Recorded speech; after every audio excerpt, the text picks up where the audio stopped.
ಕಥೆಯ ಹೆಸರು ಚಿತ್ರಕಲೆಯ ಜಾದು. ಚಿತ್ರಕಲೆಯ ಮೋಹನ ಲೋಕದಲ್ಲಿ ಹೆಬ್ಬೆರಗಿನಲ್ಲಿ ಮೂವರು ಅನನ್ಯ ಚರಿತ್ರಗಾರರು ಇದ್ದರು: ಕೆಂಪು, ನೀಲಿ ಮತ್ತು ಹಳದಿ. ಇವು ಮೂಲ ಬಣ್ಣಗಳು.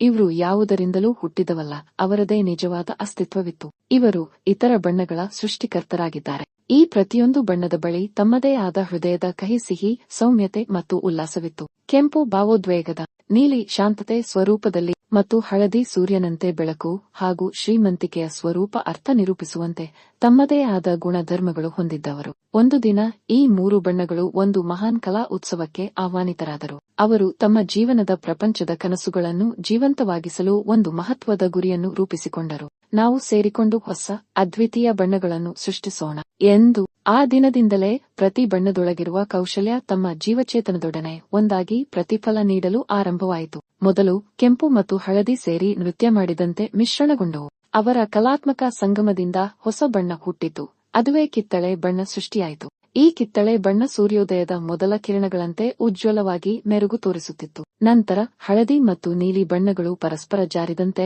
ಚಿರಂತನ ಹಸಿರು ಬಣ್ಣವನ್ನು ಸೃಷ್ಟಿಸಿದವು. ಈ ಹಸಿರು ಪ್ರಕೃತಿಯ ತಂಪು ಸಾನ್ನಿಧ್ಯದಲ್ಲಿ ಇರುವ ಹಿರಿದಾದ ಹಣ್ಣುಗಳು ಮತ್ತು ಹಸಿರು ಮಡಿಲುಗಳ ನಿದರ್ಶನವಾಗಿ ಕಲೆಯಲ್ಲೇ ನಿತ್ಯ ಸಾಗರದಂತಾಯಿತು. ಕೊನೆಗೆ ನೀಲಿ ಮತ್ತು ಕೆಂಪು ಮಧುರವಾದ ಮಿಲನದಿಂದ ನೇರಳೆ ಬಣ್ಣದಲ್ಲಿ ಪರಸ್ಪರ ಸ್ಪಂದಿಸುವ ಮೂಲಕ ಇದು ಅಂಧಕಾರದ ಆಳವಳ ರಹಸ್ಯಮಯ ಜೀವನದ ಪ್ರತಿಬಿಂಬವಾಗಿ ನವಿಲಿನ ನರ್ತನಗರಿಗಳಲ್ಲಿ ಕವನಗಳಲ್ಲಿ ಬೆರೆತು ಅಗೋಚರತೆಯಂತೆ ಮೂಡಿ ಸ್ಪಷ್ಟವಾಯಿತು. ಈ ಮೂರು ಮೂಲ ಬಣ್ಣಗಳು ತಮ್ಮದೇ ಶಕ್ತಿಯಿಂದ ಸಂತೋಷ ಮತ್ತು ಪ್ರೋತ್ಸಾಹ ತುಂಬಿದವು. ಅವುಗಳು ಇತರ ಬಣ್ಣಗಳಿಗೆ ಜೀವದ ಪ್ರೇರಣೆಯಾಗಿ ಕಲೆಯ ಪ್ರಪಂಚವನ್ನು ಒಂದು ಅಮೂಲ್ಯ ಮುತ್ತುಮಾಲಿಕೆಯಂತೆ ರೂಪಿಸಿತು. ಅವರ ಮಿಶ್ರಣವೇ ಕಲೆಯ ಮಾಯಾಜಾಲವಾಗಿ ಪ್ರತಿಯೊಬ್ಬ ಕಲಾವಿದನ ಹೃದಯದಲ್ಲಿ ಚಿರಂತನದ ನೆನಪುಗಳನ್ನು ಮೂಡಿಸಿತು. ಈ ಹಸಿರು ಪ್ರಕೃತಿಯ ತಂಪು ಸಾನ್ನಿಧ್ಯದಲ್ಲಿ ಇರುವ ಹಿರಿದಾದ ಹಣ್ಣುಗಳು ಮತ್ತು ಹಸಿರು ಮಡಿಲುಗಳ ನಿದರ್ಶನವಾಗಿ ಕಲೆಯಲ್ಲೇ ನಿತ್ಯ ಸಾಗರದಂತಾಯಿತು. ಕೊನೆಗೆ ನೀಲಿ ಮತ್ತು ಕೆಂಪು ಮಧುರವಾದ ಮಿಲನದಿಂದ ನೇರಳೆ ಬಣ್ಣದಲ್ಲಿ ಪರಸ್ಪರ ಸ್ಪಂದಿಸುವ ಮೂಲಕ ಇದು ಅಂಧಕಾರದ ಆಳವಳ